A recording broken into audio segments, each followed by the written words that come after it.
Tila nabunutan na ng tinik ang mga kaanak ng dalawang namatay na overseas Filipino workers na nagkapalit ang bangkay sa airport noong Martes. Yan ay matapos maisauli ang mga labi sa kani-kanilang mga pamilya. May report si Bernadette Reyes. Mula Bataan, sinundo ng mga kaanak ang mga labi ng OFW na si Apolonio Bisnar.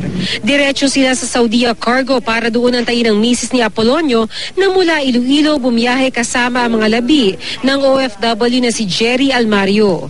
Bandang alas 4 ng hapon, lumapag si Margarita sa NAIA para isaoli sa pamilya ni Jerry ang mga labi nito at makuha rin niya ang labi ng kanyang asawa. Mapalapag lang sa Iloilo yung kahit gulong lang ng airplane, sigurado na okay na ako.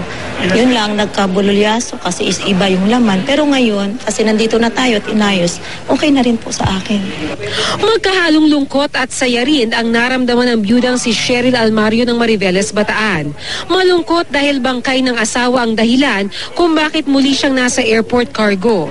Pero masaya rin dahil makakauwi na siya kasama ang tunay na bangkay ng asawang si Jerry Almario.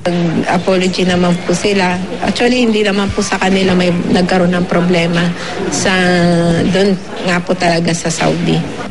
April 30, sabay dumating lula ng Saudia Cargo ang mga labi ni na Apolonio Bisnar at Jerry Almario. Pero nagkapalit ang kanilang mga labi dahil sa maling airway bill number na nakapaskil sa casket. Sinagot naman daw ng Saudia Cargo ang gasto sa pagbiyahe ng mga labi para makarating sa paroroonan. Ayon sa OWA, makakatanggap rin ng 120,000 pesos ang pamilya ng OFW kung natural death ang sanhi ng pagkamatay. Makakatanggap rin ng scholarship ang isang anak at may livelihood assistance rin sa naulilang asawa. Bernadette Reyes, GMA News.